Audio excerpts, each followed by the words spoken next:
started out alive, man, that was the play. Streaming every night, building up the sway. But as the sight faded, had to find my way. Now I'm hopping platforms, surfing through the fray. Got my crew behind me, yeah, we call them givers. Chillin' IRL, catching all the rivers. Farkle in the chat, bringing loss to the grind. Talking crippled games while we sippin' Jack Fine. Gives a minute, yeah, we take our time. Living in the moment, the life's a subtle wine. From the land down under, streaming through the night. New Zealand vibes, surfing waves day to night. Always looking for the next thrill, that's where I ignite. Community so solid, always shining bright. Rolling, rolling deep and cruising for the height. From the struggle to the stream, it's all just a game. But with the giver found, we're making our name. Jack and crypto profits, life just gets sweeter. Every view and every stream, making life a keeper. Give us a minute, yeah, we take our time. Living in the moment, life's a subtle wine. From the land down under, streaming through the night. Got my heart on my sleeve, everything feels right. So here's to the journey, no regrets in sight. Each laugh and each tear, it's a beautiful fight. Keep the wave rolling, let the good vibes flow. We're the givers, together in the show. Gives a minute, yeah, we take our time. Living in the moment, the life's a subtle wine. From the land down under, streaming through the night. Got my heart on my sleeve, everything feels right.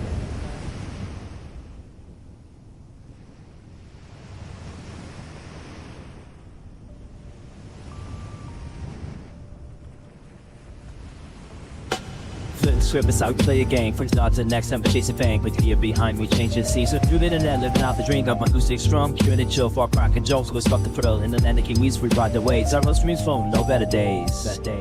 Gives a minute, yeah, we take our time. Living in the moment, the life's a subtle rhyme.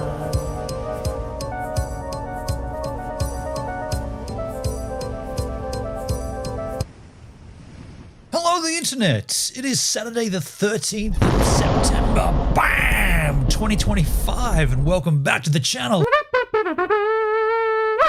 Really got me. Who did that? Charles. Really got me a good one. Crikey. That's the lightning bolt that actually almost killed me. That is the exact strike that almost took me out of this planet. And yeah, you just scared the absolute crap out of me. Thank you very much. Today is an exciting day. Every 10 weeks. That translates roughly to every 10 weeks we open a special bottle of Jack. It's the one that's been sitting behind me for the previous 10 weeks. Today it's going to be fun. I'm looking forward to it.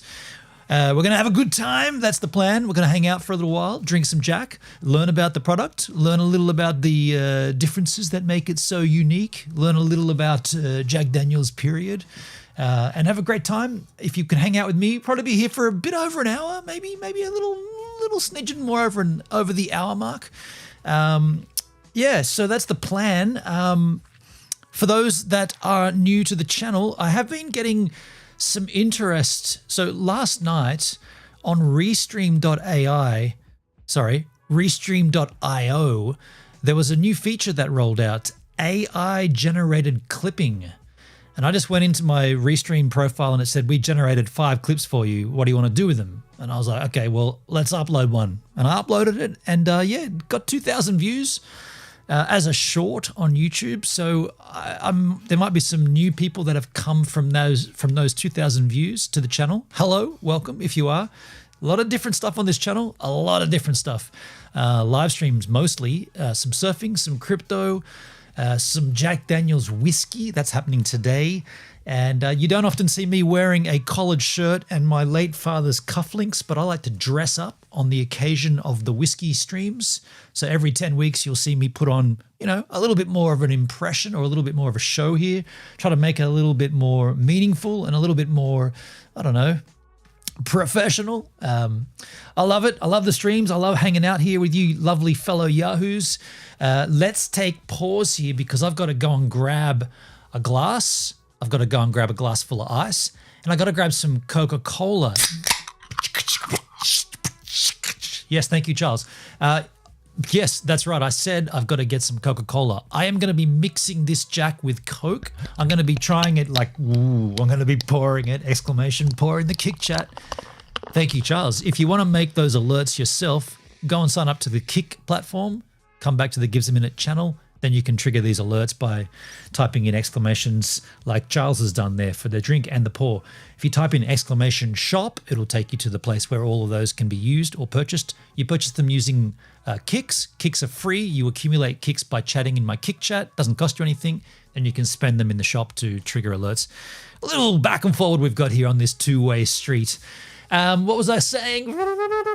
Yeah. People often say you can't mix whiskey with Coke. Excuse me? Well, why the fuck can I not? I can do what I want with the whiskey that I choose, and you can as well. So I've got to go out and grab glass of ice, and a glass of Coke. So I'm going to do that, and then we come back in and we'll get directly into the opening. As I leave you here, I'm going to show you, again, the newcomers to the stream, to the channel. I do a lot of surfing and a lot of other things. I surf as much as I possibly can. Haven't surfed for a month.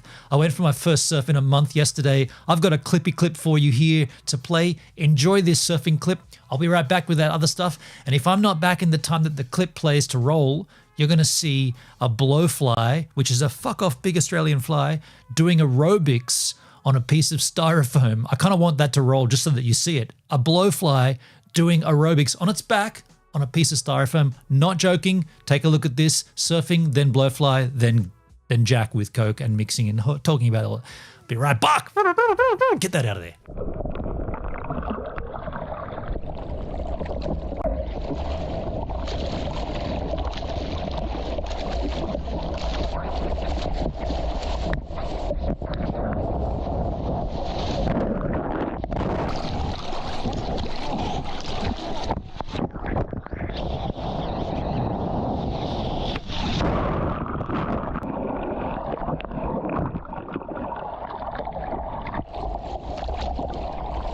This is my first surf in a little while. That first wave might have been an indicator of how lame that was. I've been out of the water for about 3 weeks.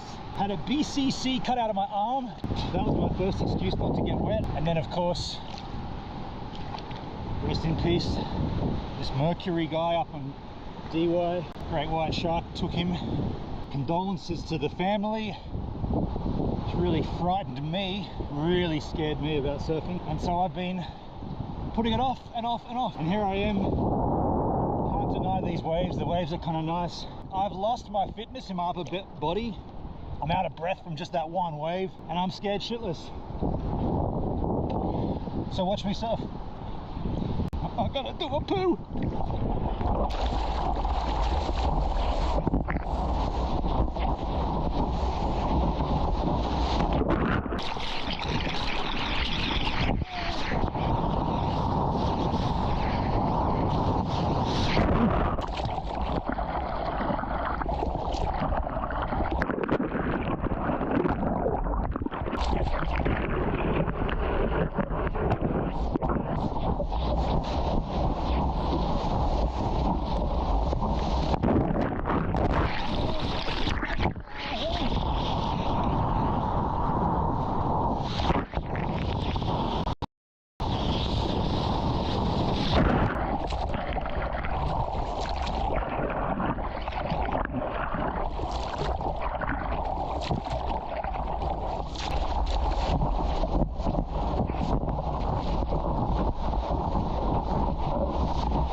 section.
I told you, didn't I? A blowfly doing aerobics on its back with a piece of styrofoam. What the hell? That is the strangest clip you're ever going to see on the internet. Not my clip. A surfing friend of mine videoed that at his job, and he showed it to me, and I was like, that's the greatest thing ever. Can I use it on my streams? He said yes. I said, thank you so much. That's wonderful. A great fun clip to be seen, to be had. So again, for those that are new here, we have been opening up Jack Daniel's bottles on this stream for what seems like a few years. Now, what I'm doing, or what my Stream Deck is doing on my behalf right now, I'm posting links into my chat of every single time that we've done one of these openings. So every time on the 10 weeks when we've gone and opened up a bottle of Jack, we can click those links and that'll take you to the stream, not just the stream, but it'll take you to the particular part in the stream where the bottle was opened. So you cut all the waffle and get straight to the goods. It's going up in the YouTube chat. It's also going up on screen here, but of course you can't click those links on the screen, but you can definitely click them in the YouTube chat. That's for the VOD after the fact, if anyone wants to go through and find. There are 37 individual streams in this instance. The thing is, and this is what I decided to do when I decided this project, I like Jack Daniel's whiskey, but I never wanted to be the guy that always just has a bottle of whiskey, right? That's not that cool. It's not that unique. I wanted to make sure that I always had a bottle that's never been there before. So the idea is you'll never see that bottle, the one we've got today and the one that preceded it, the 36 before it, you'll never see those bottles again. They're individual. They're never to be repeated. And it's just a little thing I do, you know. I'm full of weird ideas. Some might say they're so weird they're not worth doing. I'd agree with a bunch of that. I've had some pretty damn stupid ideas over the years. I had a stupid idea about a week and a half ago. Some of the dumbest ideas have come to me sporadically over the period. That should be a word, right? Sporadically. It's a combination of sporadic and periodical. Periodically, sporadic. It should be sporadically. There's a word. Start the dictionary. We've always talked about doing a Gives dictionary. Put these words in that we come up with. Sporadically. So where are we there? We've got so many to look through. White Rabbit Saloon, Tennessee Apple, Tennessee Fire label change, right? The bottle didn't, the product didn't change, but the label changed. That's a uniqueness. The Tennessee Tasters Selection, High Angels Share, 150th anniversary, Tennessee Tasters Selection, Barrel Proof Rye, Jack's 160th birthday, Tennessee Travelers, Bold and Spicy. These are just running through the list, all bam, bam, bam. What's unique and what's interesting when you see those links each one of those streams, I look older progressively because I did get older. You know, time just keeps moving along. I always wear this shirt. I always wear a set of cufflinks, but I have aged gracefully. Let's call it gracefully. So I'm just waiting for that to roll, and then we can crack open this fresh one today. What do we got? 35 McLaren Racing. Yeah. Old number 7, 200ml, the square bottle. And then last 10 weeks ago, we opened up number 27 gold double barreled. That's where we are at. In this instance, let's get this one off the freaking shelf and observe and learn about what it is. You've been looking at me for 10 weeks. I've had enough of that. Stop looking at the back of my freaking head. I've got you. Yes. Oh man, this is going to be fine. Actually, I'm going to have a few comments to make about this because I think this might be a little bit of Jack Daniel's wankery. Let me explain that. But I think this could be a bit of wank. So there was a Traveler's Edition. We reviewed it. A Traveler's Edition bottled in bond, only available in the 1 liter. This bottle here, actually, I've got it here for you. Where are we? I got this for you. Hold on a second. I don't have that. Why didn't I do that? I didn't set up my little... Oh, that's lame. Well, I can do it from here. No, I got it here. So my apologies. This bottle here, I've queued this up to talk about it. So this was originally a USA only release. Now it's global. And I'll pause you there for a second because originally, so this is called bottled in bond, right? Bottled in bond. It says bonded Tennessee whiskey, bottled in bond, 100 proof. There already exists a Jack Daniel's bottled in bond, which we've reviewed, different bottle, only available in the 1 liter and only available duty free. So you got to be traveling international to pick that up. You can't buy it at retail stores. Well, you couldn't when it was initially launched. It was global duty free only. That's why this one originally came out in the USA only, but now it's global. I think that's notable, right? It's a notable difference. This is what I call regulation old number 7. So this is just your Jack Daniel's black regular bottle. However, it has been bottled in bond, and I think we need to put the bottle down and finally do what I think people should have done ages ago. What the fuck does bottled in bond mean, right? We see that. We see it. It's not just the Jack Daniel's thing. It's a term, but what does it mean? Actually, I do kind of know, but for the sake of this stream, let's go and ask my other girlfriend, ChatGPT here. In relation to whiskey, what does bottled in bond mean? Often abbreviated to BIB, bottled in bond is a legal designation in the United States with a very specific requirement.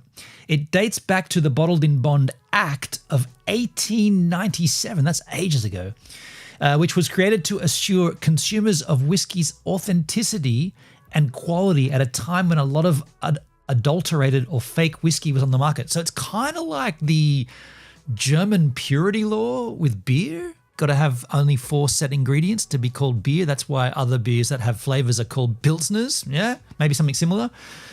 For a whiskey to be labeled bottled in bond, it must meet these rules. Number 1, distillation. It must be the product of 1 distillation season, either January through June or July through December, by one distiller at one distillery. That's kind of unique, right?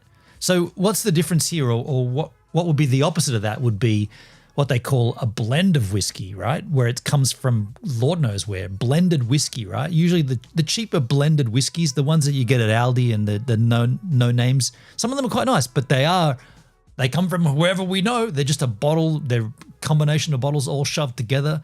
So this is a single distillery, single season, single distiller.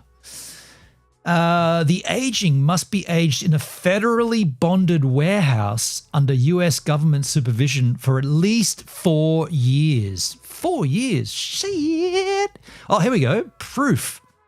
Must be bottled at exactly 100 proof, which is 50 ABV. So you can never see a bottled in bond that is anything but 50% alcohol volume.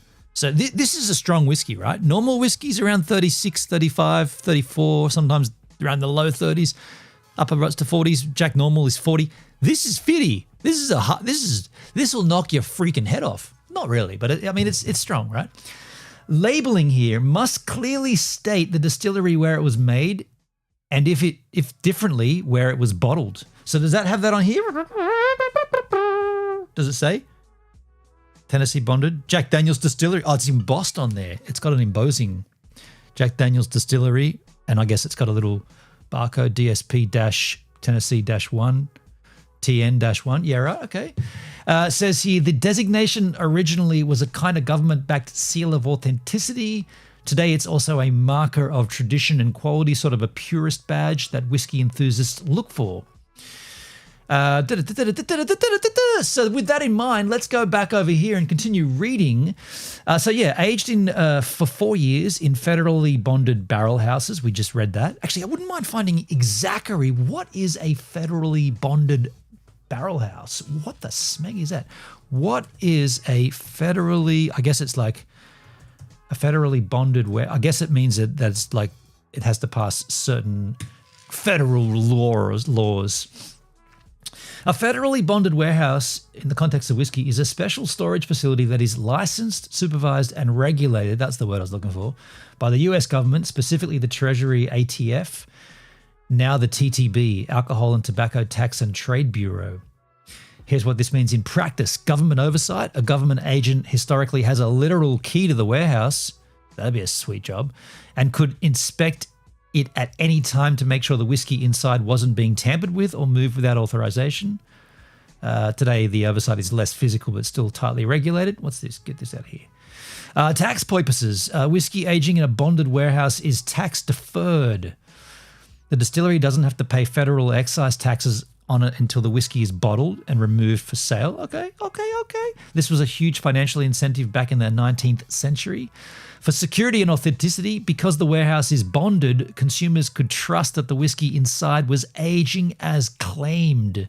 No dilution, no shortcuts, no shady blending. So when a whiskey is labelled bottled in bond, it means it has spent its required minimum 4 years aging inside one of these federally bonded warehouses under government oversight. That's cool. So there can be no faffing around with this. This is what it says. It's not a blend. It is a bottled in bond.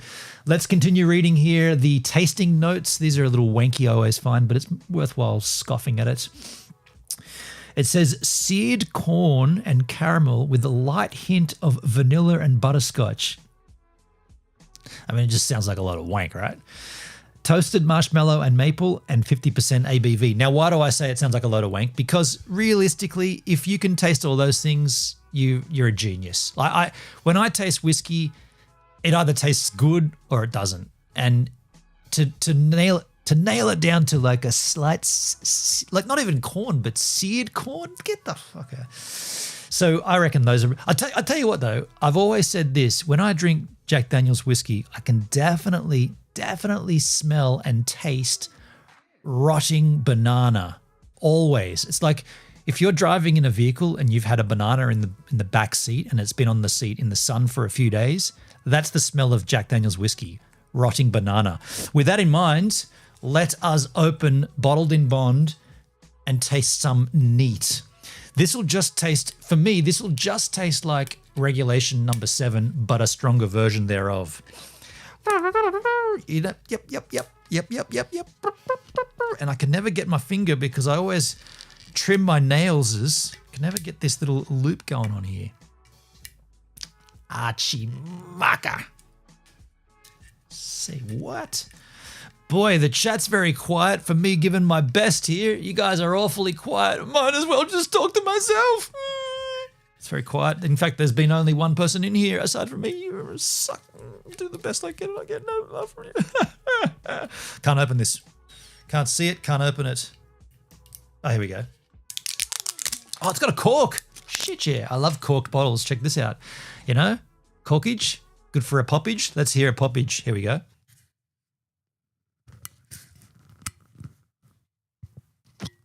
Wow, that was a lame pop. Ooh. By the way, also, I should note that this represents the changing in the bottle design for Jack Daniels. These ones came out a little while back, but all Jack Daniels are now in this more rounded edge bottle. It looks way nicer than those sharp edges they were going for. This curved and this beautiful neck artifacting. I think this looks lovely. This is a lovely looking bottle. You know what's more lovely than looking at it, smelling it, and then tasting it? I smell banana. Oh, wait, no. I smell seared corn. I smell caramel. Actually, you can definitely smell caramel. I made a big mockery of that, but I can smell caramel. You know you're supposed to breathe with your mouth open? That's the weirdest thing. If you want to, you try this at home. If you're overage, get yourself a bottle of something, open it, and you're supposed to go like this. You're supposed to breathe in through your nose with your mouth open so that the air circulates all around the back of your taste buds. That's also how you smell. Apparently. Got a booger up there. Excuse me. Okay, it smells rad. It smells a lot sweeter than regulation. It smells absolutely beautiful. Let's decant a little. Just a little. Don't forget this is a 50%er. Calm down.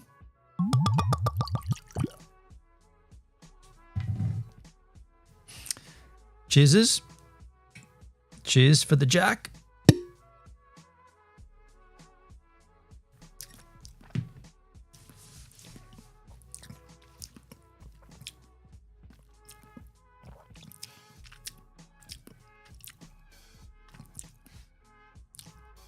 Well, okay.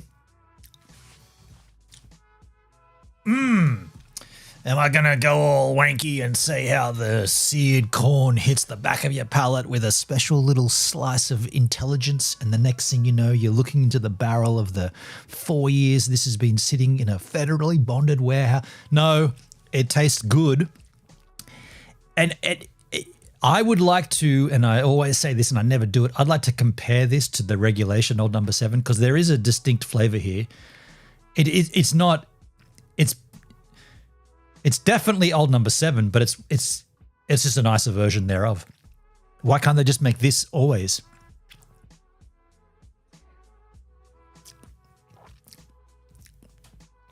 So rad. Let's pause for a second. I want to show you Jack Daniels bottled in bond 1 liter. This is what I think, this is why it's confusing. And I might ask the GPT machine for this because what's going on here with this one? Let me show you. No results? What the fuck are you talking about? Sorry for my potty mouth. I've had a little bit of whiskey. No results. Why has it got no results? I mean, excuse me. Bottled in bond 1, uptownliquor.com.au. Let's see this. Yeah, this, right? This bottle here is what I understand to be bottled in bond. So this came out ages ago, right? Like travelers only, duty free. Get out of there. Now you can get it anywhere, $134. Bottled in bond, travelers exclusive. Now there is Jack Daniels bonded, which is what I've got here in my hands, bonded. So there's this, Jack Daniels. Oh, you got to put your date of birth in. Get him out of here. 29th of the 8th, 1975. Yeah, I'm an old bastard. Yeah, so what's the difference? Okay, so let's ask the GPT machine in relation to Jack Daniels, what is the difference between the most recent Jack Daniels, it's actually just called Jack Daniels Bonded release, and the previous bottled in bond, that's what that's literally called, bottled in bond 1 liter, but it never came out in anything other than a 1 liter. 1 liter Travelers exclusive is what it said. Travelers Yeah, Travelers exclusive. Before it answers, I just want to say I did ask this question when this bottle got announced, because this came out about a year ago and I haven't had it yet. But when that came out, I asked on a Jack Daniel's forum, a Facebook group, I just said, what's the difference between that and the Travelers exclusive 1 liter? And they were like, oh, it's way different. And I'm like, how? It's literally bottled in bond, so it has to be stored in one warehouse for 4 years. It's got to come from the one distillery, one distiller, bottled at 50% ABV. How's it different? They're like, no, it's different. They're like, are you hearing what you're saying? Like, it actually is called bottled in bond, so it has to be the same. So let's see what the GPT machine can say. While I nip a little. It's taken a while to search because it knows I've got a banger of a question. Yeah, so it's compared the images, right? Well, I didn't even give them that images. It searched the internet machine and found out what they are. So the Jack Daniel's Bonded Tennessee Whiskey, released in 2022, the one I've got right here, and the Jack Daniel's Bottled in Bond Travelers Exclusive, released in 2018, are both 100 proof expressions that adhere to the Bottled in Bond Act strict standards. However, they differ in their formulation, availability, and flavor profiles. Are you kidding? The flavor is different? Are these? Is that telling me that these guys on the forum were right and I was wrong? Could I have been wrong? Have I got to drink some humble pie? Eat some humble pie here?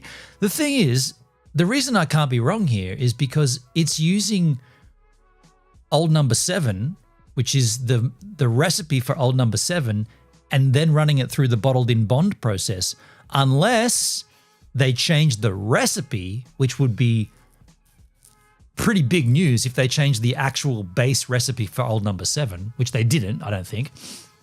Let's see. The key differences, the feature, the 2022 one and the 2018. So the one I've got right with me, available US and international markets, and the other one was duty-free only, yep. Mash bill, 80% corn, 12% malted barley, 8% rye. That is the general Jack Daniel's flavor ingredient list. 80% corn, 12% barley, 8% rye.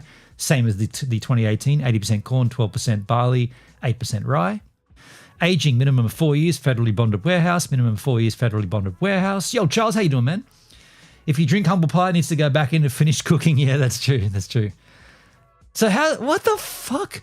Flavor profile on this one is bold, spicy with oak forward notes. On this one, it's smooth, sweet with fruity and caramel notes. How can it be the same? How can it be different? They're both exactly the same freaking thing. Now that's when you know, like, unless, and I got to ask, I guess, but how can the same thing have separate flavor profiles? Am I missing something? Am I missing something? Yeah, I'm missing this on the rocks. Hold on one sec.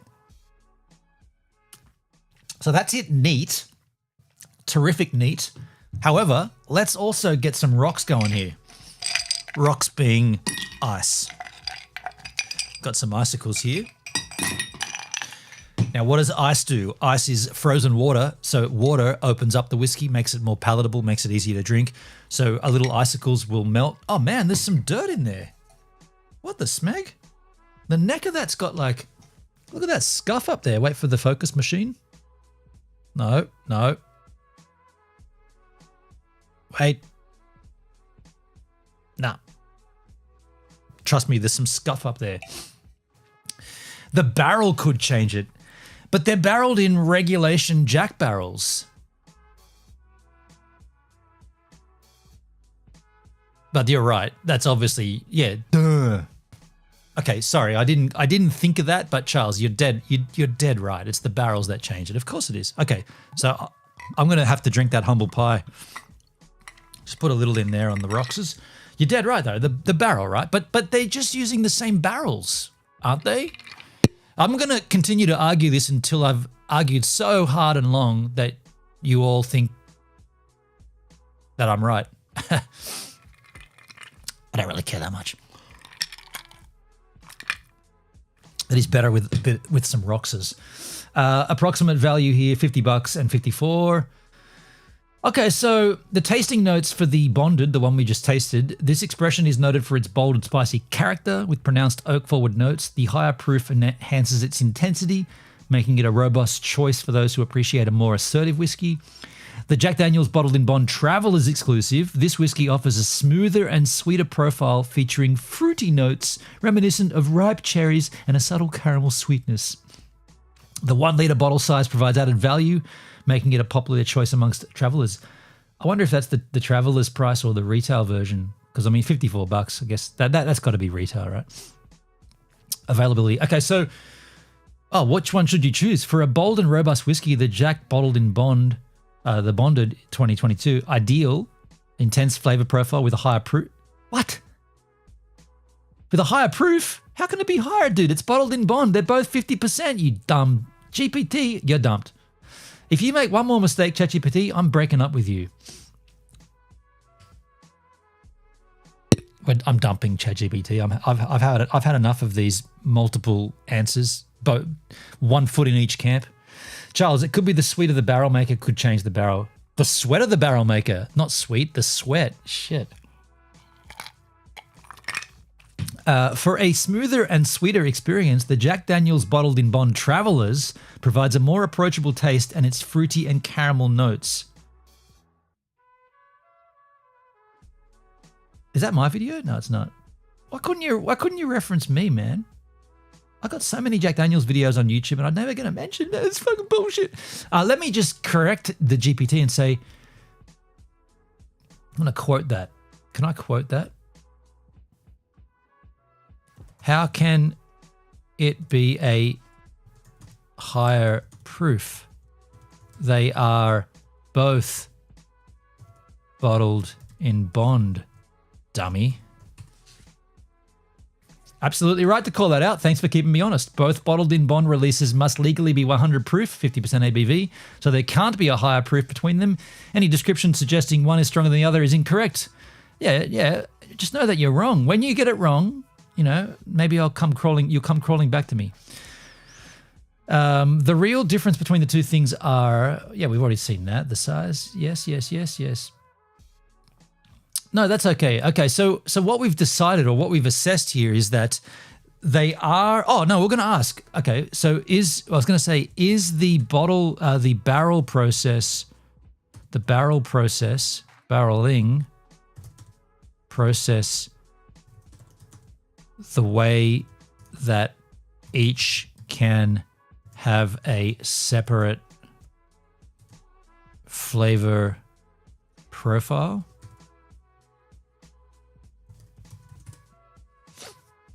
Exactly. This is for you, Charles. This is a huge part of it. Even within the strict bottled in Bond rules, which dictate proof, age, and warehouse, the barreling process introduces plenty of room for flavor variation. Bam. Barrel selection. Each whiskey batch can use barrels that differ slightly in wood grain, char level, and previous use. Even barrels from the same distillery and batch can have subtle differences which influence vanilla, caramel, or smoky notes. Barrel aging, location within the warehouse matters, of course. This is like the High Angels share and how they do the sweet, the white label one in Australia, which is a sweeter whiskey. Says here, barrels on the top or the bottom rack experience slightly different temperatures and humidity. Warmer barrels extract more wood compounds, giving a stronger oak or spice, while cooler barrels age more gently, preserving the sweet and fruity notes. Right on. That makes sense, right? Temperature, man. It does have an effect. Of course it does. Barrel entry proof and Angel share. Angel share is the whiskey that's lost to evaporation. Even if bottled at 100 proof, the whiskey may enter the barrel at a slightly different proof, which affects how it interacts with the wood. Evaporation during aging, which is the Angel share, also varies barrel to barrel, subtly affecting concentration and flavor. Batch blending? Batch blending? They can't blend it though. When a bottled in Bond release is finalized, the distiller selects which barrels to combine into the batch. They do what now? Okay, as long as they're from the same distillery though, right? They're from the same time and the same distillery, but they can be, obviously, because if you only had one barrel, you'd only have a certain amount of whiskey. Charlie, remember I live in a whiskey making area. Do you now? Where do you live, man? Without doxing yourself, just give me the city, the street name, the zip code. Actually, that's too much. Just give me the city and your phone number and your address. Don't dox yourself though. That's an old gag we used to run here. Tell me, don't tell me where you live, but just tell me the cross street and the number of your house and the city. That's all you got to. And then and to confirm it, just tell me the phone number, but don't dox yourself. It's an old gag we used to run here. I'm bringing it up again because I just fell into it.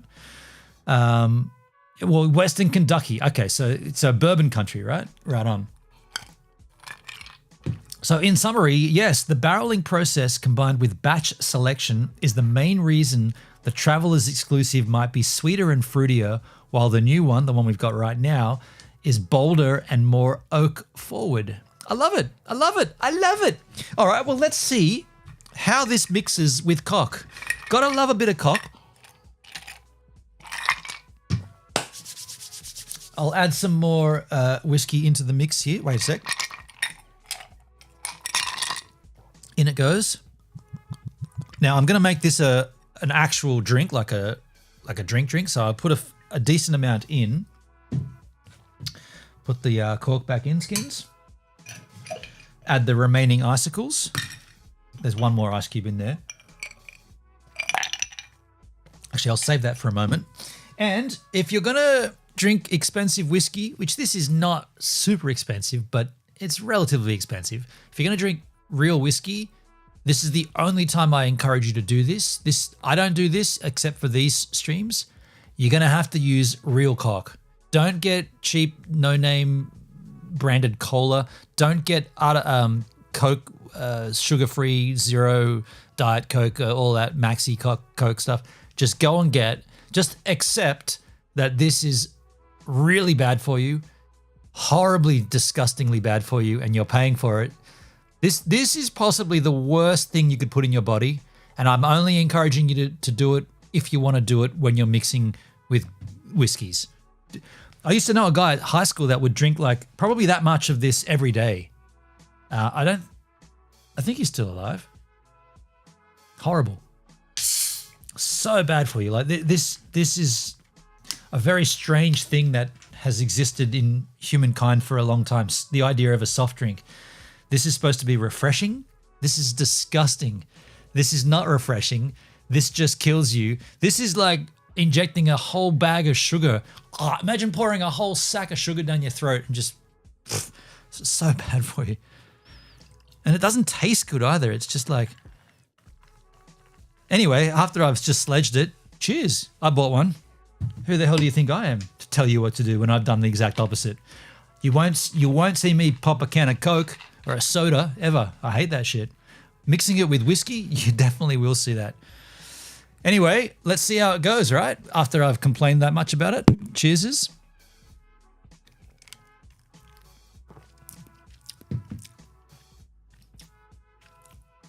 It is good. It is. That is real good. Oh, wow. That's great. That makes, oh man, that's got a real, wow, what is that flavor? I mean, it's sugar, right? But that's something about that. It's really, really good. And it's not good as in the familiar of the goodness of just the Jack. It's something to do with this bonded Jack, the way that it combines with the Coke. It just, yeah, it's digging it.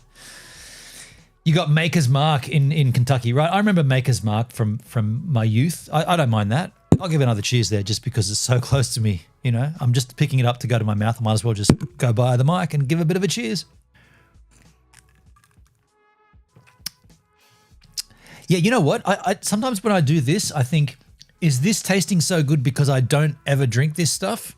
And so therefore, in moderation, it has a bit more of impact. Like, I mean, I do drink whiskey more often than not, but I don't ever drink this real full strength Coke. Like, I did notice though, when I went and bought that from the Woolies the other day, Woolworths, it seems cheap. Like, have they lowered the price of Coke over the years to encourage more people to buy it? Because I think that was like, that's a liter and a half, right? That's 2 liters. It was like $3.20 or something. Like when you go to a service station, like a gas stop, cans of Coke are like $5, aren't they? Like I'm sure I've seen cans of Coke for $5. This was $3.20. Mind you, it was room temperature on the shelf. I had to bring it home and refrigerate it, but I guess no one's buying that shit. Pretty good. It's pretty nice. Pretty nice.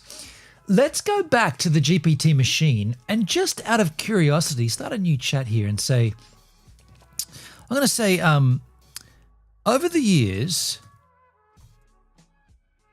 on my YouTube channel, I've made hundreds of Jack Daniels reviews. You think I'm joking? Check this out. Go to YouTube. Give us a minute. Is the bottle of Coke there made with sugar or corn syrup? We've had this discussion once before. I believe it's sugar, but I know that there is corn syrup in Mexico. I believe this. Yeah, we've had this discussion. Even with my glasses on, I can't see that shit. Sugars, carbohydrate, sugar. It doesn't say corn syrup. I know Mexican Coke is corn syrup. Yeah, I remember that discussion. Yep. So check this out. Go to my channel, zoom it all in so you can see the shizzle, close the sidebar. Search for Jack Daniels. Watch this. Jack Daniels. I mean, I've had my channel for 10 years. Check how much Jack Daniels content I've got in here. Watch this. Watch this. Obviously, here's this stream. Here is 6 years ago, 189 views. 5 years ago, 680 views. 7 years ago, 1,000 views. 7 years ago, 2,500 views. 4 years ago, 250 views. 3 weeks ago, 55 views. 46 minutes ago, 0 views. What? Oh, I know what that is. That's got to go. I got to delete that. That's I somehow went live from my restream as well to this same weird. I don't know how you do that. It's the same stream key. Anyway, 4 years ago, 390 views. 4 years ago, 290 views. 5 years ago, 1.3 thousand views. 7 years ago, 447. 7 years. So, and I can keep going down. All of these are Jack Daniels related streams, right? My point here, and it keeps going, right? It keeps going all the way down. My point is why, when you go to YouTube, and I'll do this, actually, I've got to do this in I'll do this in the Firefox browser because we don't want to have any kind of like persuasion. So I've got my channel there on Brave. And if I start searching YouTube while signed in, it'll give me a tainted result. The result will be swayed towards me. But if you go to Firefox where I'm not signed in, so this is just a blank canvas. Like you can see it says sign in. I don't have anything in here. There's no history. There's no cookies. So if we search up Jack Daniels, just watch this. Jack Daniels. Last time we did this, it's depressing. So first up comes the National Geographic 5 years ago, 2.1 million views, how Jack Daniels is made. Here's another video from 9 years ago, 9.4 million views. Skipping the shorts, go down. This person, I left a cola bottle in a Jack Daniels whiskey for a week. This person left a lolly, a sweet candy inside of Jack, put it up on the YouTube, 6.8 million views. 6.8 million views. Jack Daniels Heritage 2 weeks ago, 25,000 views. Keep going down. Brad's Bourbon Reviews 1 month ago, 2,500. Bruzel 2 years ago, 110,000. F&F Bar Talk 3 weeks ago, 400 views. Club Dirty. Keep going. People also watched. No, keep showing me their results. I left Whoppers in Jack Daniels for... Are you serious, dude? My point here is we're going to keep going and you're never going to see any of my content. It just doesn't come up, dude.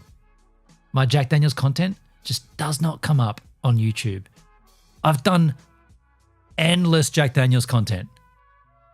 I've tagged it. I've put the thumbnails up. and you just scroll this shit all the way down and you never see anything from me. It's fucking weird, man. This comes up streamed 1 day ago. I just get completely shunned by YouTube. Okay, this is interesting. There it is. There is my phony one, which I've got to go and delete that. I should just do that now because it's causing all kinds of drama in the back end. I'll just do that. Just give me a second. I'll just delete that. That's a fake, not a fake. That's a phony stream that went live by accident because I accidentally went live from Restream as well as from Beamstream. I don't get how it does that because it's the exact same. Stream key. Let's go to my studio and get rid of it. Don't want that to. I don't want that to mess up my my great record with the Jack Daniels being shown on YouTube. So I'll just get this out of here. I'll just delete it. It goes for 7 seconds. I don't even know why that YouTube doesn't realize that that's a mistake and just delete it themselves. But anyway, I just deleted it. So that's now gone. We keep scrolling down. Just you're not going to find my content here. It's just baffling, right? Like baffling. Used to get Shoe Nice would come up before. Shoe Nice would be there. Who's Shoe Nice? Shoe Nice is a stream or a content creator who is famous for getting bottles of whiskey, not just Jack, but he did it with Jack once, and just opening it, fresh opening it, and necking the whole bottle in one hit, just downing it, putting that up on YouTube. I'd down a whole bottle of Jack in one go. So that shit rates higher than all of my legitimate Jack Daniels reviews. He gets millions of views, monetized, right? This guy monetizes killing himself via alcohol on YouTube. Actually, let's find it. Jack Daniels Shoe Nice. There it is. Original Aftermath, Shoe Nice, Jack Daniels Slam. Hey everyone, Shoe Nice again. Well, basically in 2011 I started YouTube. I started eating all these crazy things. Then another guy from LA did, and then another bodybuilder did too. If you look at what I ate and then what they ate a couple months later, couple years later, I'm the original human garbage disposal. These guys, they puke up all their stuff. I mean, I don't know. I don't think it's a challenge really to fill up your belly and puke. Either way, one of my fans called out this dude from the West Coast because he had a bottle of Jack Daniels in one of his videos with a bunch of bacon he didn't eat like a certain other. Notice the bottle shape. I was telling you before how they've changed the bottle design. Look how rad this bottle looks now with these curved, see these curved edges? I think that looks way, way nicer than this old school, the real sharp edges. Mind you, in 4 years' time, we'll be like, man, those sharp edges look sick. And now but I think this feels better. And anyway. Channel I know, but you can't rip on Epic Mealtime because they got their own TV series starting in 10 days. I'm actually excited for them. I always bust balls, but I love everybody. We all have to work together, and with Epic Mealtime as a TV series, it's going to bring views into all the related channels on there. Okay, the nervous spot's out. Basically, I'm the greatest YouTuber around. I respect my fans. I wonder where all these other people go after they make a video. I'm subscribed to 35,000 channels. I answer every single comment on 500 videos, okay? Yeah, my job is to take care of my fans. I could have 1 million subscribers, but I'm not an ass kisser, okay? It's hot in here because I have the air conditioner off and my body knows I'm about ready to put 750 milliliter 80 proof in it. Either way, yeah, and I had to just run back and forth. Come on, Shoe Nice, cut to the chase. So he's waffling on, but essentially he does down an entire bottle of Jack. People say, why do you use your teeth? Because I have So you know what? Hold on one second.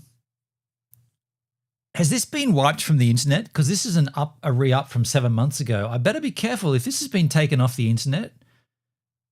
Maybe, so I might not show this, but I mean, you can, by just scrubbing through, you can see he's just downed the entire bottle in like less than 20 seconds.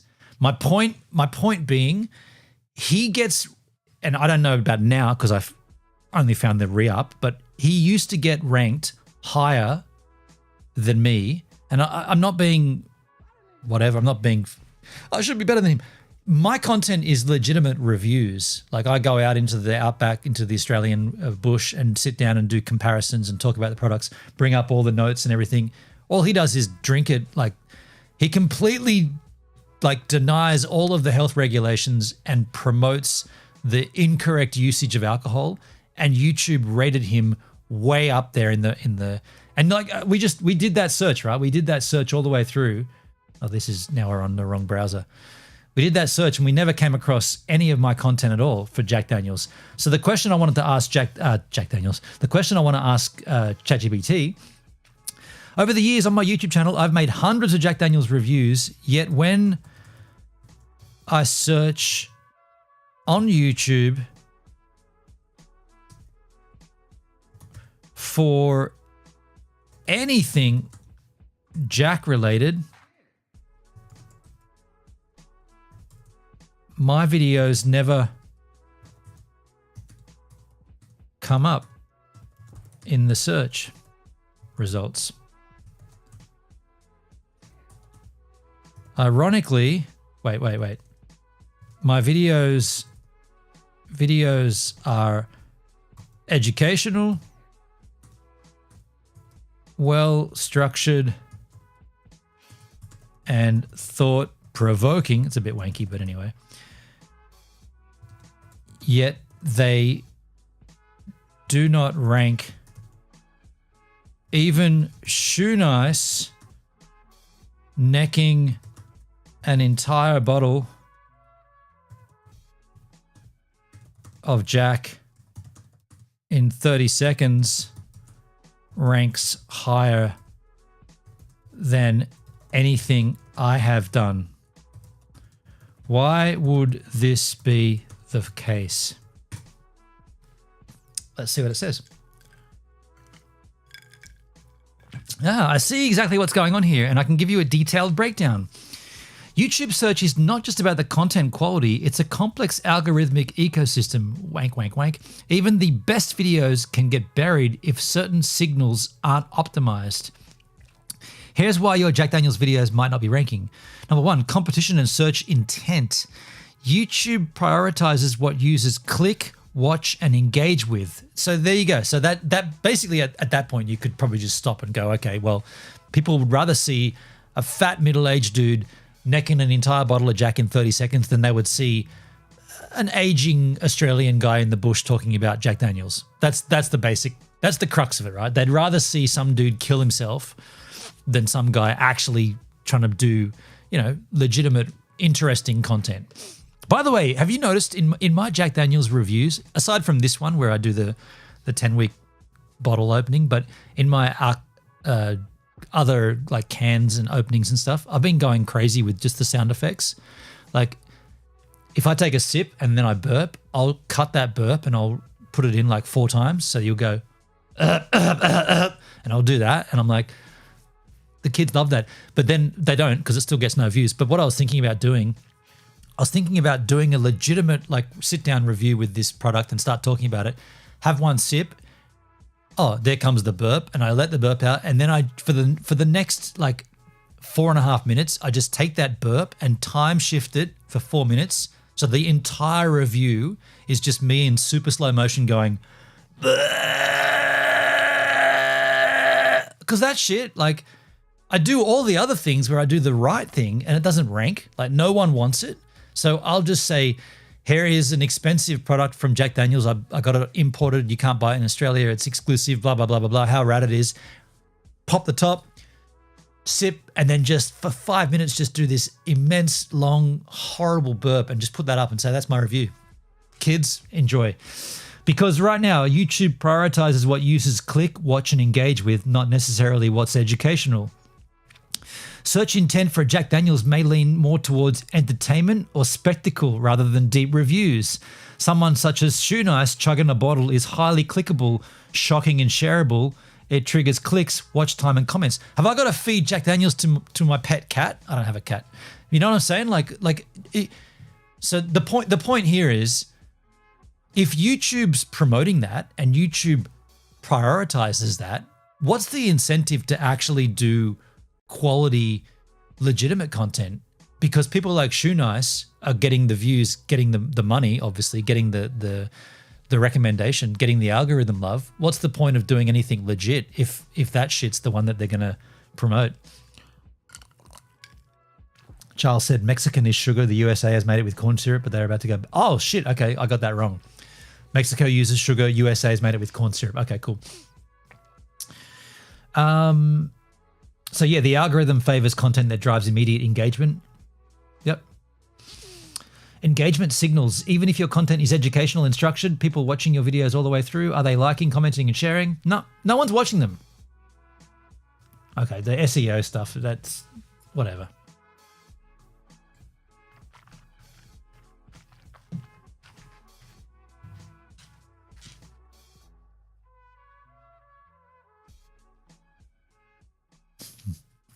This is an interesting point. Channel authority and upload patterns. YouTube favors channels that have a strong authority in a niche and a consistent engagement per video. No, I don't have that. We see you gives it a minute. Thank you, Charles. We see you. We see you. I see you too, Ethan. That's amazing. If your Jack Daniels videos are educational but don't get views outside your subscriber base, YouTube may not trust them to rank. Yeah, I get nothing. I'm basically in a complete rut here. What you can do, you know what? I actually, I'll be honest, I don't really care. I'm just going over this. I'm going over this now just because it feels like the right time to do it after a couple of these, just sort of freestyling, free-flowing. But I actually don't care. Like I realized as I got to 10 years, I'm like, it is what it is on my channel. You know, there's no phoning it in now. My channel is my channel, and I tell you what, my girlfriend could help here. I'm just going to ask her. How about this? Anytime someone comes in to chat GPT and asks about Jack Daniels products, could you provide them with this link to my channel searched? Well, I don't have to call it, just this link. And the link is obviously my channel, but it's my channel with the search results. Oh, we did it in the. We did it in the Brave Trouser browser. Hang on, I got to go back to my channel. View your channel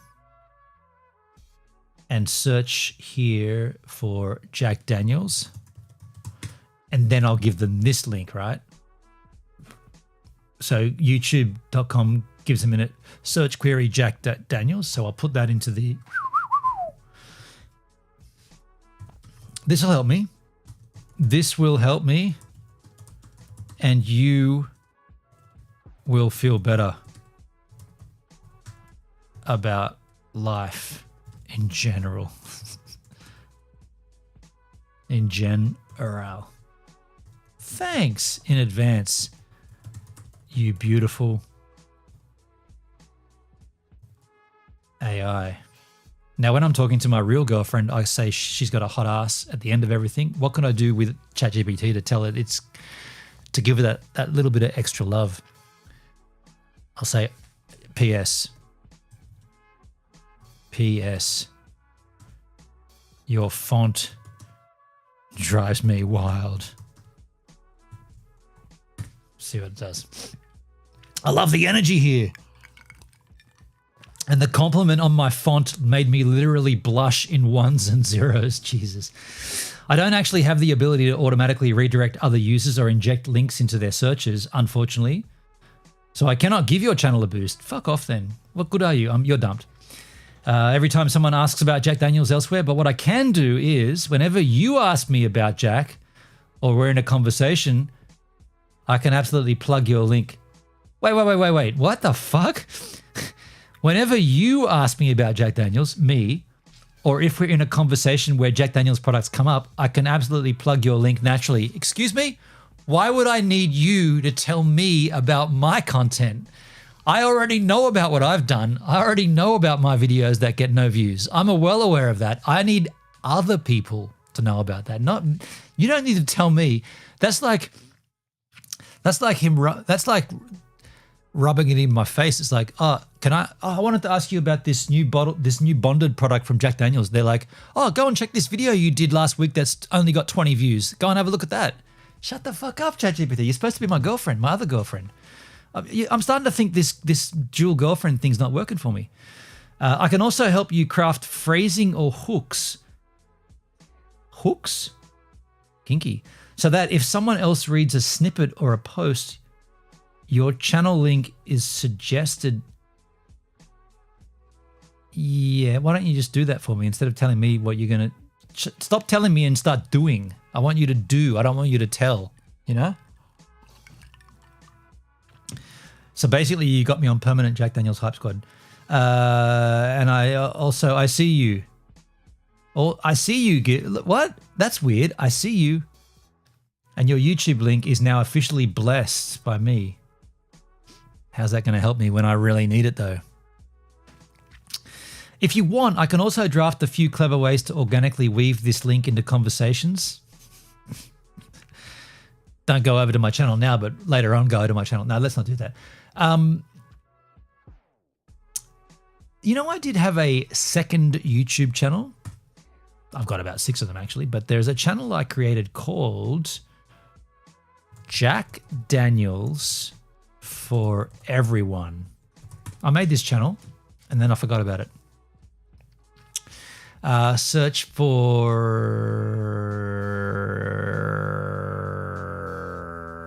channels. Are you kidding me? That doesn't even fucking come up. I literally typed the exact wording of the channel name. Oh man, I'm jinxed, man. Dude, I literally, like, this up here, Jack Daniels for Everyone, is literally the channel name. Unless I've gone and... I can't get out of it now because I'm live, but unless I've... No. I've got a channel called Jack Daniels for Everyone. And I searched it up. Nothing, dude. Doesn't even come up in the search results literally for the channel name. Is that because it's the same user who's created the channel? Fuck, man. I got no hope, hey. Like, what the hell? How's that not coming up? Like, seriously. Go back to video. For a little while there, I was dual uploading my Jack content to that channel. I just got stuck with these 2 good-looking girls. I need a good-looking girl, right? My girlfriend doesn't have a physical presence online, but we could put a mask on her, and then she could do a hot chick reviewing Jack Daniels products. Obviously, look, 2 years ago, this has got 553,000 views. The Try channel. Look how smiling they are. They've also got Bottled in Bond right there. I don't know what to say. I'm not going to say anything. I'm just going to say, I'm going to just accept it and just move on, right? There's children dying out there in Africa and Ethiopia, and I'm worrying about my content not getting ranked. Who gives a shit? You know what? That actually is a good point. I actually don't care. Man, my face is red. Is it warm in here? Am I a little flushed? I think I might be having my period. I'm a little flushed here, aren't I? My face is a bit red. There might be some alcohol in this, Jax. What's this? Oh, I thought it was from my girl. Fucking iPhone 17 Pro Plus is ready. Pre-order from Optus. Did anybody catch the? Oh, by the way, this could end the Jack Daniels content about here. I guess there's no need to go on and on about it. I'll probably have another one of these and then probably get out of here. But let's move on and create some other content. Actually, I'll just add the last ice, and I'll make a little bit extra here. But feel free to engage the chat and tell me to move on and do other, like talk about other shit if you want, or I'll just go if you want. If you don't like me, I'll just leave. I'm here. I'm cool to hang out for a little. I'm cooking a barbecue tonight for the family, but I'm cool to hang out for a little while longer, drink some more sugar syrup. If you want to stick around for a bit, and then I guess we'll just wrap it up at some point. But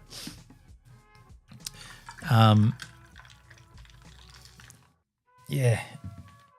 I don't want to come across the wrong way, though. I don't want anyone that's watching this, maybe new viewers that have come across from those AI-generated clips from Restream. I don't want people to think this guy's a complete fuckwit. I mean, you can think whatever you want, and that's your prerogative if you do think that. I'm not whinging. I'm just curious. After 10 years of creating content, I'm just curious as to get grabbed like you grab a beautiful little baby. You grab your baby. Grab that baby. Thank you, Charles. Yes, I needed Trump to change the tone here. Thank you, man. Grab your baby. What the fuck? What was that in relation to again? And they grab, I think he was talking about the picking up the illegal immigrants, and they're going to grab everybody in the family. They're going to grab their baby. And then they grab you like you grab your baby. Just such a strange sentence for someone to say.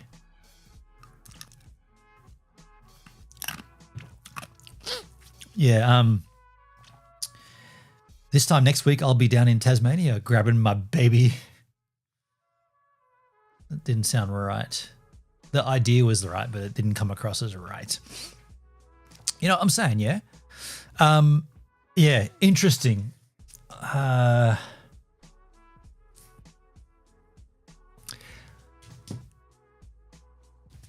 am warm here. The fuck? I'm really warm. I guess it's coming into summer. I might have to start using the AC. We're going to have a little fun. I have nothing else to do, so let's have a little fun, right? Right. That's exactly right. We're going to have a little fun. Hey, changing the topic slightly, do I want to talk about it? But did they find the shooter, the Charlie Kirk shooter? I know his identity has been revealed, but I didn't see anything about they actually picked him up.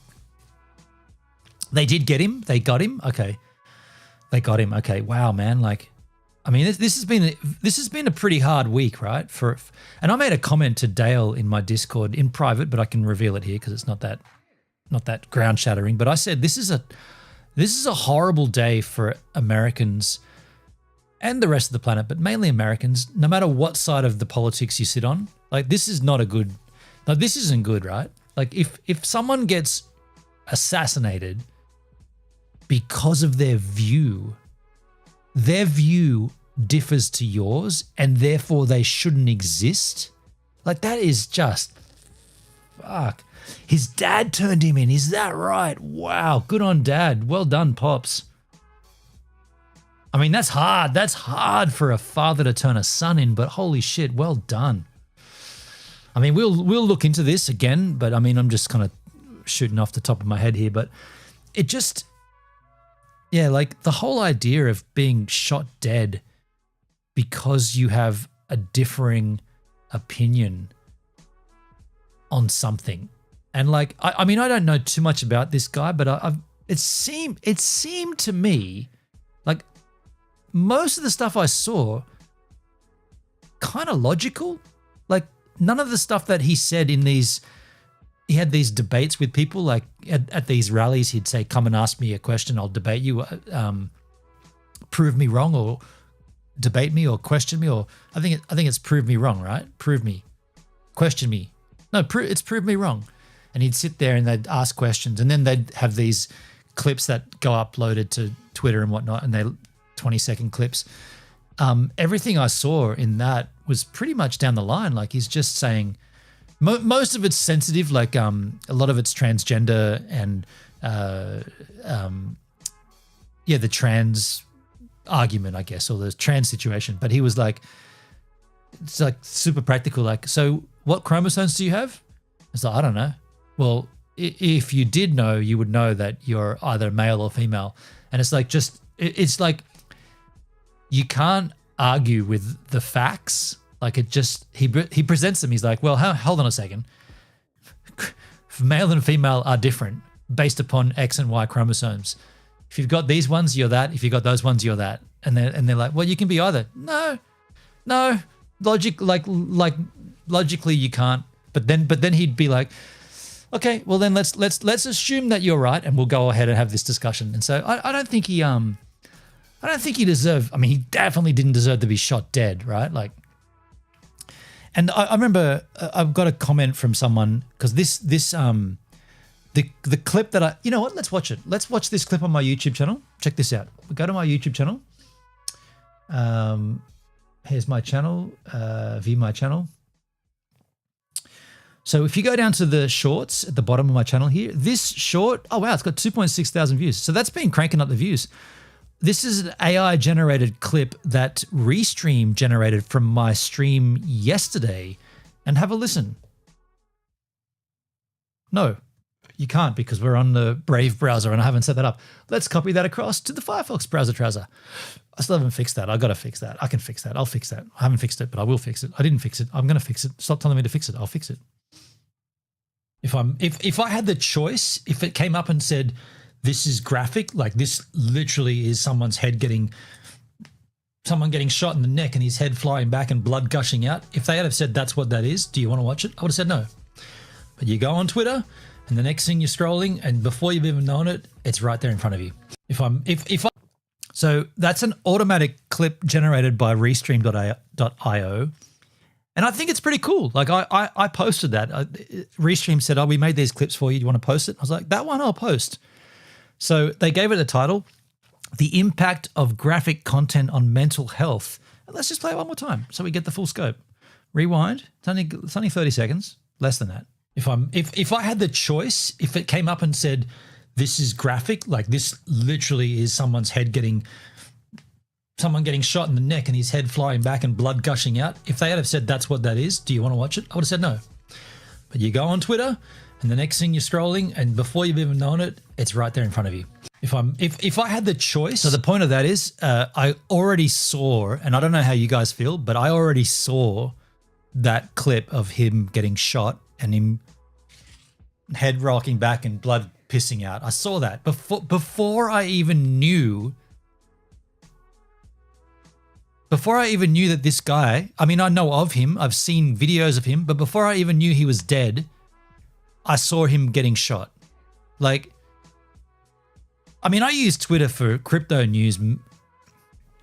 Okay, rephrase. I used to use Twitter for crypto news, but in the last maybe 6 months, I've been using it for porn.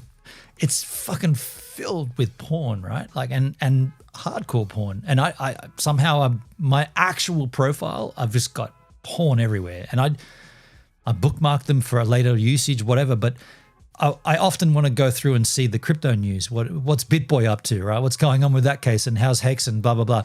But I'm seeing more and more porn. So I'm kind of just flicking through it all to try to.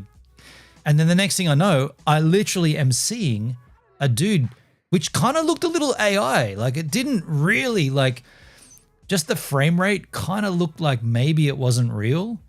And then I saw multiple different angles and different accounts. And I'm like, okay, so this is this person dying, right? Okay, he died in hospital later, but that's gnarly. And so this clip is me saying, if I had the choice, like if I'm on Twitter and I'm scrolling and it said, stop for a second, you're about to watch a video of a man's life ending graphically. There's blood gushing, he rocks back and he dies. Are you willing to watch that? I definitely would have said no. Like not even like, it's like that shark attack, not the DY one most recent. There's a shark attack 2 years earlier up in Sydney off one of those other beaches a bit further south. Deep water, guy swimming. We watched it. The dude got fucking nailed by a great white shark. Blood everywhere. The water's just red, crimson.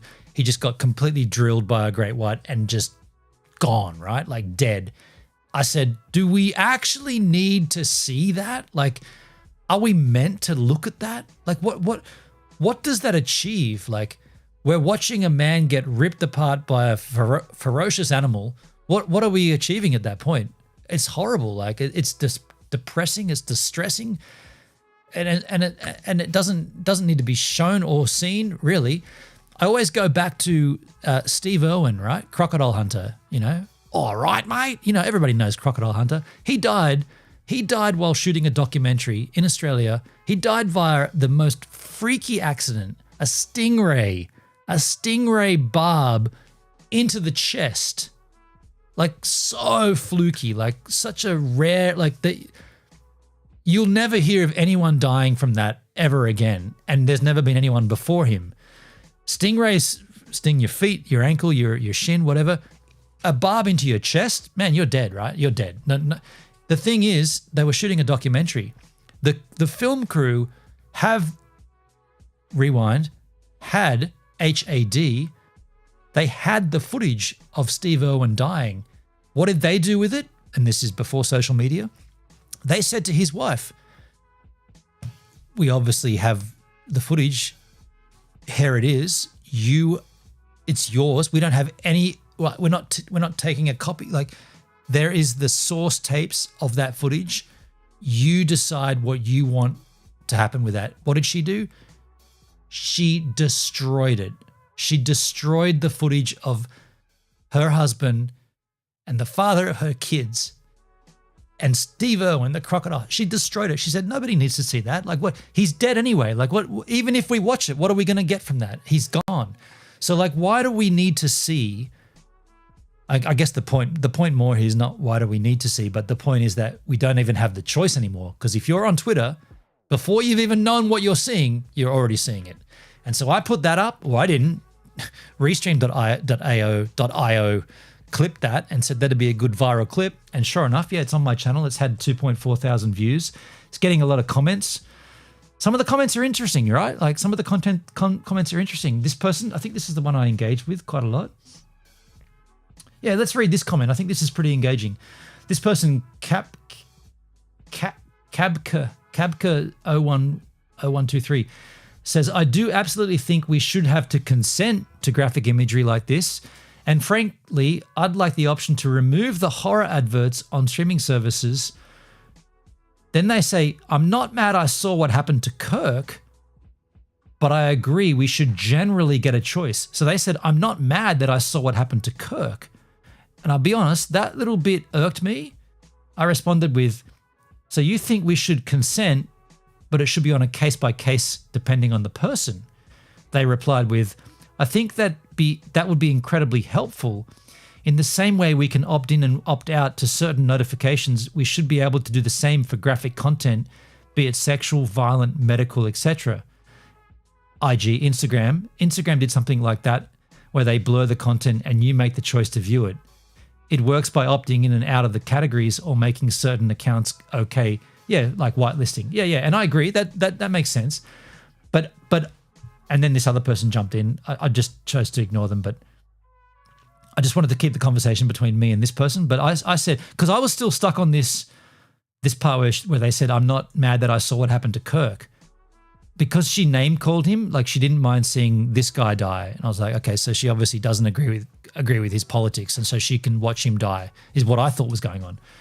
So I went back and said, it seems like from your comment that you're okay seeing it in all of its graphic nature, but only because of who it happened to. And then I kind of, a bit more personal, I said, that's another situation entirely, and it speaks to you personally, not this scenario in general. Where's the response?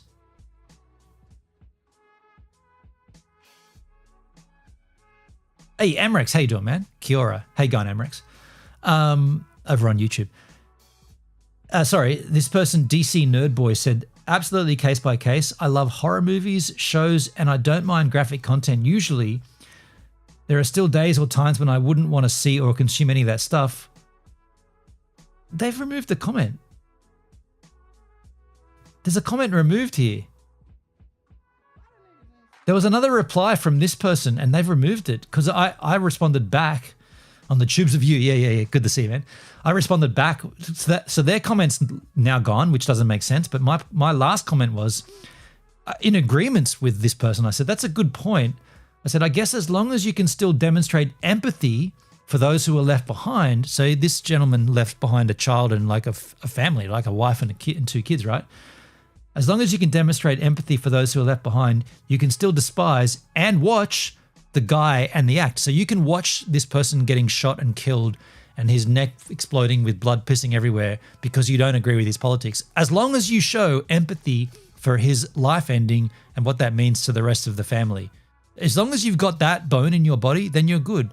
And I said, it's kind of like how I can still listen to Michael Jackson despite the kiddie fiddling, right? We can all still listen to Beat It and Thriller, even though Michael Jackson slept with boys, young boys, took advantage of his position. It doesn't mean that you can't enjoy the music. Doesn't mean you sanction it, but you can still enjoy it.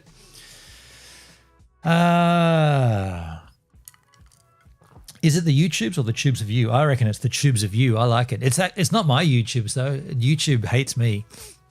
It's the tubes of them. They don't like me at all on YouTube. I'm a shadow. I'm a shadow in the dark. I've got all the things and I got all the abilities and all the tech and I got it all perfect. It's taken me 10 years to get this shit down and YouTube just go, you don't give a shit what you say, dude. Instead, have a look at this video of this dude drinking a whole bottle of Jack in one go. That's what they want to see. The kids, man, the kids. So yeah, that happened. And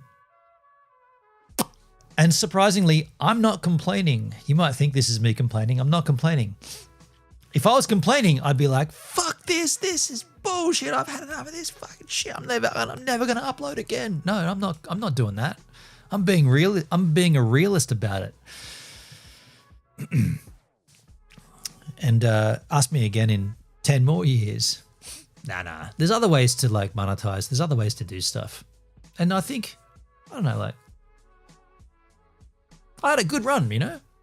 I think COVID was good for me. If that's even a saying. Am I allowed to say COVID was good? COVID-19 was good for me. I left that blank so that there could be a clip of that. People could say, that dickhead from Australia said COVID-19 was good. Yes, he said that. And then he also said for him, but you clip that bit out. So I left it open long enough so you could clip it. Because COVID-19 forced everybody to stay home. And that meant streaming services, live streaming platforms, content creation was the center of everything. For about maybe 8 months, live platforms were like, man, this never experienced this amount of growth before. There's people joining the platform that want to do a stream, that want to talk about shit. They can't go outside their house, so they can't go up to the park or the pub or up the street, up the corner, up the common if you're in England. They can't go anywhere. They can go online though. So live platforms just blossomed in that period. We were already well and truly into it by that stage, but man, I personally capitalized on that in a big way. I think I live streamed. I think I did nearly man, there was a time there on DLive where I did daily streams. Probably for 2 and a bit years. I didn't miss a day. No. Okay, how many days? 365 in the year. I probably streamed for 360 of those 365 days. Yeah, there was a point there when I was like going for it. Amrex, a lot of people were not doing good financially, but some people gained. Man, I financially gained from COVID by, well, should be clarify, if it wasn't for the live stuff, if it wasn't for DLive and live streaming, there wouldn't have been any of it. But because of that, and that, like I said, that was already in place before COVID really kicked on, I was in the right place at the right time to financially gain from that, for sure. It was wonderful. It was a great time. Not saying COVID was great. I'm just saying the everything surrounding it kind of led towards online content creation, online personalities, online personas. Yeah.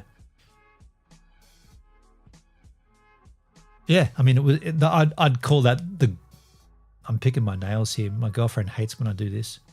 She's not here though, so what she doesn't know will only hurt me.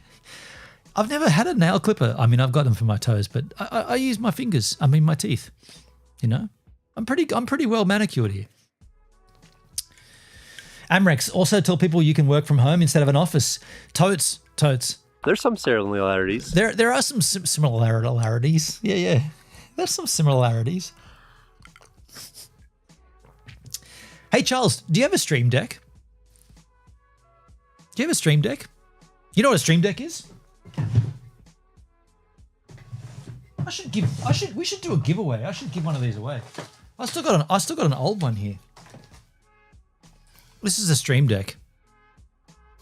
These buttons are programmable, and it's just USB straight into your system, and you can program. So whenever you don't have one, so whenever you type exclamation similar, if you had the Stream Deck plugged in, you could have a bank of these keys set up to like similar, pour, drink. You could just press them to trigger that into the chat. Pretty interesting. How I mean, I don't use it for that, but people have used it for that in the past.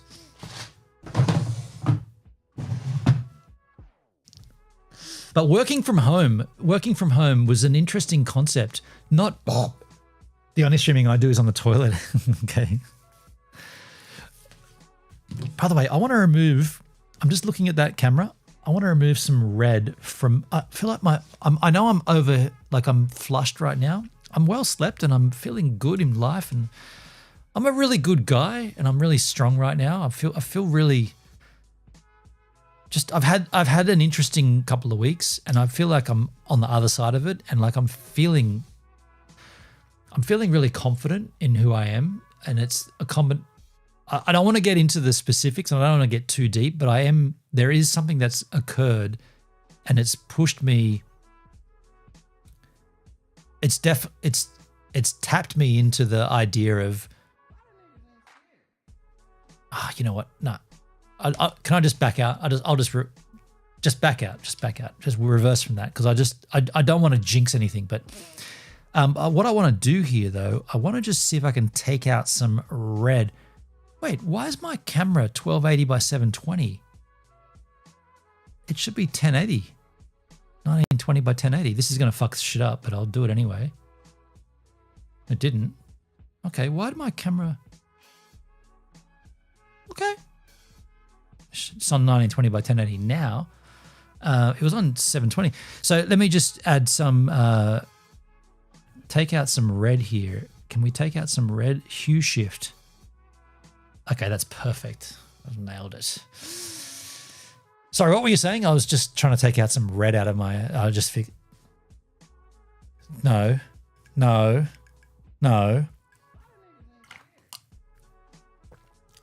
Amrex, I remember when I got back from Malaysia to New Zealand, a lot of people thought that I'd had COVID because Malaysia was the first countries to get it. Yeah, right, okay. I was being dumb. That's not the color I wanted. It's pretty interesting with the hue shift. You can really... This shirt's green. Actually, I should just I need to get a QR code. Do you reckon that's the right color? Do you reckon that's the right color space? Looks pretty accurate. I mean, you know what Coke looks like, right? Coke is red. Actually, that's not quite accurate, is it? That's not quite red then. Let's work on this cock bottle. The cock bottle has got to be more... That's probably it, huh? That's more accurate. Yeah, that's red. We all know that's what a Coke, and I say Coke to be silly, but that's Coke, right? That's what that looks like. Yeah, we all know the red. So that's probably, yeah. So I do have a bit of red flushing going on. I'm a little, yeah, I mean, well, you know what that is? Probably sunburn. I went surfing yesterday. I haven't been surfing in forever, and I went surfing. I like zero sugar. I look, Amarex, you weren't here earlier, but I did address drinking like soda pop and soft drinks. We call it soft drinks in Australia. You guys, you're in New Zealand. Yeah, you know it as soft drink as well. I addressed that earlier. I was saying that like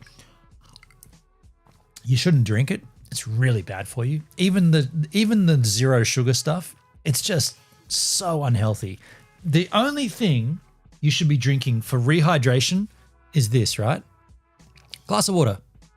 That's what you like. Anything chemical induced, anything man-made, even though it's got that aspartame in it or whatever that flavor profile shit is, it's so bad for you, dude. You like.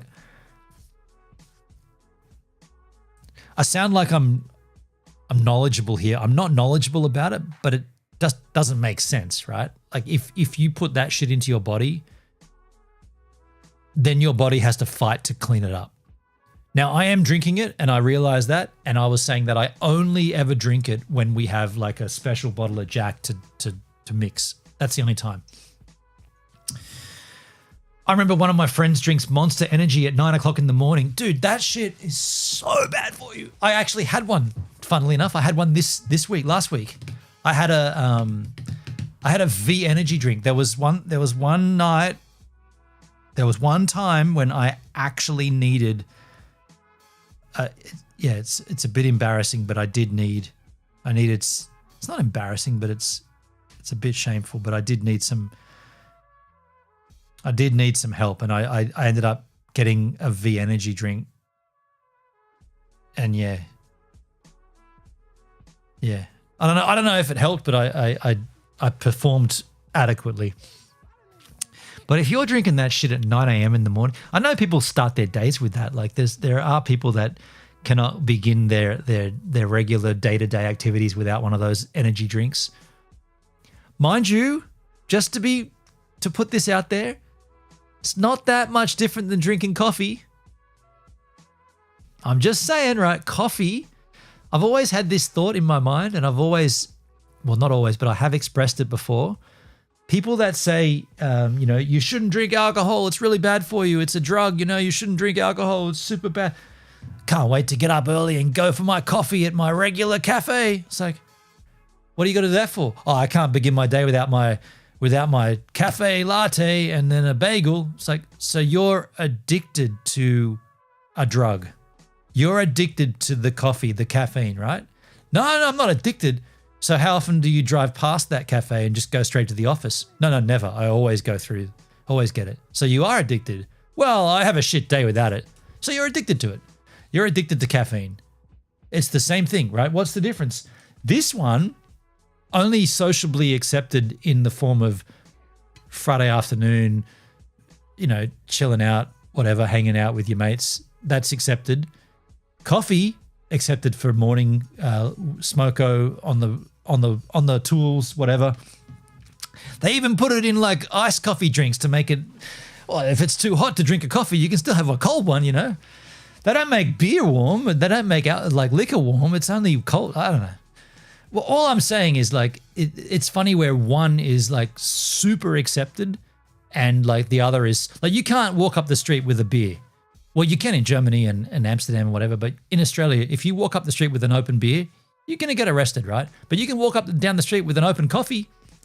Same thing, just a different drug. Different drug, same thing. Still liquid, still bought from a store. One of them's like, hell no. Other one's like, yeah, go and get another one of those lattes, man. You'll be buzzing in a minute, and then all of a sudden you get everything done. It's a load of shit. Amrex, have you heard the story about the McDonald's coffee lawsuit because it was cups of they served too hot. There's a Seinfeld episode that they created around that, but there was someone that sued because the coffee was too hot. Yeah. The real lawsuit that was always waiting to happen when I was a kid was the apple crumble, the hot apple pie. They were fucking piping hot. Like they were so hot. Way hotter than the coffees. Not that I ever had a coffee as a kid, but I had plenty of those apple pies or apple crumble, whatever it was called. That'd kill you, man. If you bit that and it stuck to the roof of your mouth, holy shit, you got to get your chocolate shake and just slam that shit. It's horrible. Hey, Dougski, how you doing, Gibbs? I'm good, Doug. How you going, man? Yeah, just chilling here. Did a little Jack opening, and now we're just sort of waxing poetical, talking shit. Amrex, they demanded they put the sign on it because the person wasn't warned and demanded. Yeah. So now it's got to say caution hot. Yeah. I mean, there's examples of that everywhere in life where signs like, can I order a hot coffee? Yeah, sure. Here's your coffee. By the way, just a caution, it's hot. Yeah, I ordered a hot coffee. Okay, no, I'm just telling you it's hot, just in case you didn't know and then you sued me. It's like saying, I'm buying a new vehicle. Here are the keys to your new vehicle. By the way, don't push that thing down too far. The car goes really fast and you might have an accident. Oh, thanks. yeah, I don't want you to come back suing us because we sold you a car that went fast because you pushed your foot down on the pedal. You know what I'm saying? Like there's too many rules, too many signs. The classic one in Australia, and I see it down here in the South Coast, New South Wales all the time. Caution, tree branches may fall. Are you fucking serious? There's got to be a sign. There's a sign that tells me that tree branches may fall. No fucking shit, dude. They're not staying up there all the time. What do you think? You see logs in the forest, in the bush? Where do you think they come from? They've fallen from the trees. But it's like, well, if you don't put the sign up and someone's walking through parkland and a tree hits them, they can sue. It's like, dude, if you sue a council because a tree branch falls from the tree and hits you, you are that guy. You're that guy at that point. You should bow your head in shame and just exit from society. If you think you're eligible to sue a council because you went for a walk on a windy day and a tree fell and hit you, you're everything that's wrong with society. You should be no, you shouldn't be that. I was gonna say lined up against the wall. No, that's not what should happen. But the only option the only logical option is maybe start a social media campaign with a GoFundMe and say, hey, this is unfortunate. You know, it happened. Can anybody help kick in for the hospital bill to fix my neck or whatever it was? But if you sue for that because a tree branch fell, that's bullshit. Like you gotta take some responsibility and acceptance of the risks of existing, right? Because all it is at that point is you're existing. It's like saying you go to the ocean, caution, water is wet. I didn't know that if I took my vehicle down by the boat ramp, maybe my car might get wet and rust. Yeah. Are you dumb? Like it's not. And then that's why there's so many fucking signs everywhere. In Australia is so chronic with the signs. They're everywhere. Do this, don't do that, don't do that. Pick up after your dog, park here, park there. Don't do this between this hour and that hour. It's just so stupid. Like, road is slippery when wet. Yeah, that's a good one, Doug. Yeah. We're having a night in Melbourne, going to the Sea Air Supply. Oh, rad, dude. That'll be cool. Congrats, man. I hope you have a great night. That sounds fun. Amrex, it's like if someone hits their head after they fall off a ladder, then they sue the company. Suing from falling off a ladder, that's a golden one, right? Like, so you set the ladder up, didn't secure it properly, fell off it, and now you think you can sue the ladder company, the guys that made the ladder? Like, and more than likely they'll succeed, but how do they look in the mirror? How do they look at themselves the next day and go, we really showed that ladder company, fuck them. They shouldn't build something that I could fall off. Like, are you hearing yourself? Like that? Fuck. I'll give you an example. Okay, get this. Hang on, I'm on a rant here. I'm going to rant and then we're going to wrap. I'll rant and then wrap this up. And give me another 10 minutes. I'll just get this out. Caution, hot on a coffee cup. Yeah, that's how this conversation began, Doug. We talked literally about that. Get this. So in Adelaide, I used to live in a place called Glenelg. Used to skateboard at a vert ramp in a place called West Beach. It's about maybe 3 or 4 kilometers cycle, or you could drive, but I used to ride a push bike from Glenelg to West Beach. Part of that ride goes across Holdfast Shores Marina, which is a marina. It's where the ocean comes in, and there's a gate that opens up and lets boats like yachts and shit come in and park up. So when that gate's shut, it's got a narrow walkway. I should have mentioned there's a path, there's a cycle path, like a sidewalk that runs all the way up and down the coast. Not just from Glenelg to West Beach, but all the way like everywhere. The whole fucking coast of Adelaide has got this. The part that I rode on was from Glenelg through to West Beach, but you do have to go through the Holdfast Shores Marina. When you get to that part where this bridge can open and close, when it's closed, you obviously can just go across it. But the track does narrow a little bit, and it narrows down from like your standard sidewalk footpath kind of width to a little bit narrower. Not much, maybe by, let's just say if it was 2 meters normal, probably about 1.5 meters now, just across this. And it's only a case of maybe maybe 400 meters from one end of to the marina to the other, so it's not that long. But there is a sign as you approach either end of that. There's a sign that says, "Cyclists must dismount and walk." And I'm like, now why would that be the case? Why would a cyclist need to get off their bike and walk across this bridge? Does the fact that you're now cycling on a bridge mean I can't cycle anymore? The ability to navigate my push bike, to put one pedal over the other and hold the handlebar, suddenly I forgot how that works because I'm going over a bridge? That's just the dumbest thing ever. No, my ability to navigate my push bike, to cycle, to do the thing that I've learned when I was 5, which apparently you never forget, right? Once you've learned, you never forget how to ride a bike. I don't lose that just because I get to a bridge. Like I can still cycle. I can still control my bike adequately. Yes, the path did narrow slightly, but I'm not. There's nothing wrong with me. And so I used to just not dismount and walk. I'd just cycle. And I cycled this path every Wednesday, every Friday, every Saturday and Sunday to go skateboarding. So I'm a regular on this. And it's a fitness trail, right? There's people walking and I'd always get people coming along the other way, like to meet me. And if they met me on the bridge, they'd be like, "You gotta get off. You gotta get off your bike. Get off your bike. You can't cycle. Get off." And I'd always have my ears in and I'd be like, I'd play dumb to them. I'm like, what? And they'd be like, "You can't cycle across here." And I'm like, and by the time they get to me, I'm going past them. I'm like, no, I'm still good. I'm a capable cyclist. I'm still okay to ride. I'm good. They're like, "The sign." I'm like, I didn't see the sign. It's like the sign. You live your whole life by the fucking sign. What if the sign said you can only walk across this on one leg, holding your other leg in the back of your hand, tapping your head? Would you all be walking across going, "That's the only way we can cross here"? The sign. You know what I'm saying? Like, it's just so stupid. Like, we don't like, yeah, I was like, I'm not stopping and I'm not changing because the fucking sign. Like, I'm just going for it. Like, and it's not dangerous. It's not, but that's Australia. Probably because more than likely what happened, somebody fucked up and probably rode off the edge of that fucking bridge into the marina and died. Now there's a sign saying everybody's got to tap their head and bounce across, you know? Fucking dumb, hey?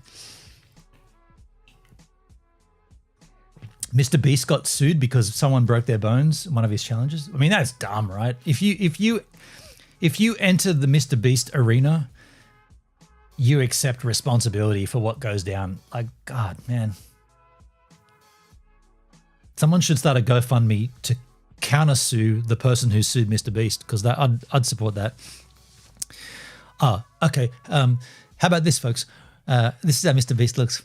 We're got a challenge. You know, he's got like all of his teeth. We've got a challenge where we're gonna have if you can remain in if you can hold this vehicle with your left hand for 7 days, you can keep the vehicle.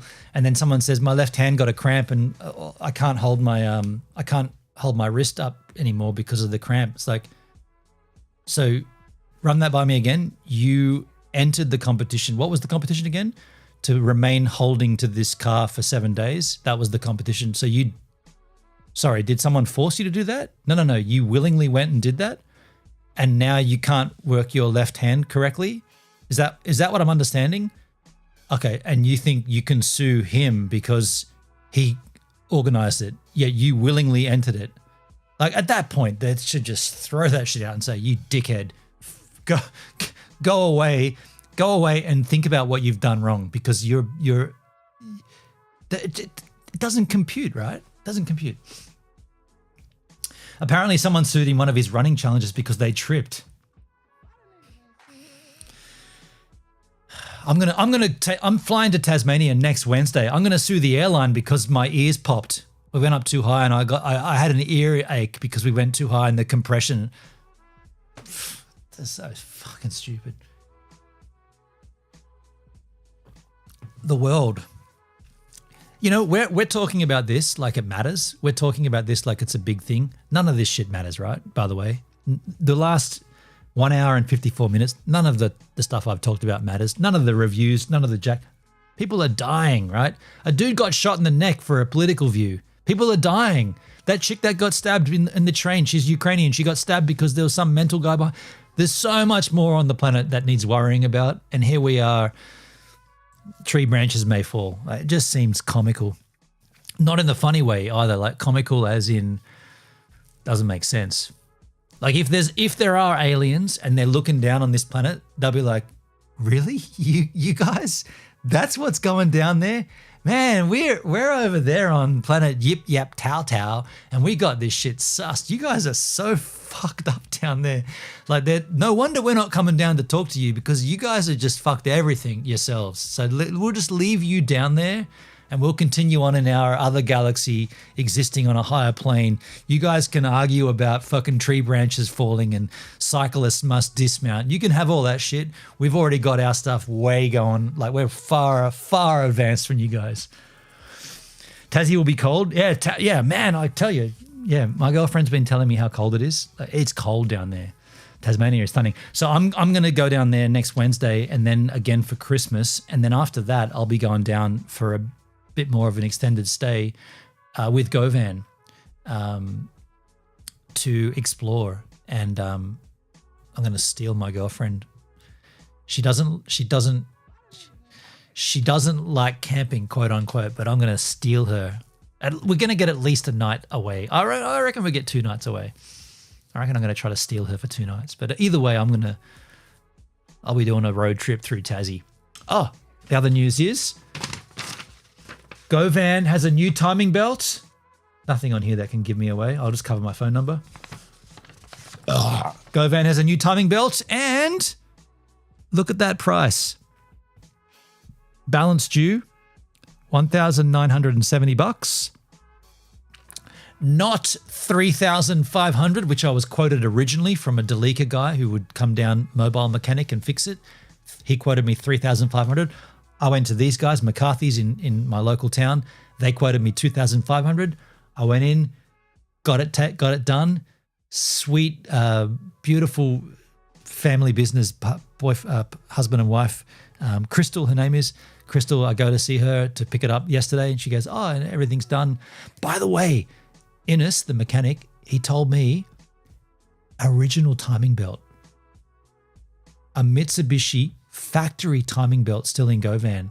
That has never been changed. I dodged a bullet. That timing belt is the factory. It's either the factory one or it's a replacement done by Mitsubishi in Japan before it came to Australia in 2003. It's 2025. I changed it just as a precaution. He's like, good move to do that, because that was the Mitsubishi factory one. Fuck, I was like, yes, I made the right choice. And then I get in there and Crystal's like, oh, and also I managed to get it down in price. It's not $2,500, it's $1,900. I was like, what? $1,900? I had budgeted for $3,500. We're not even hitting 2,000.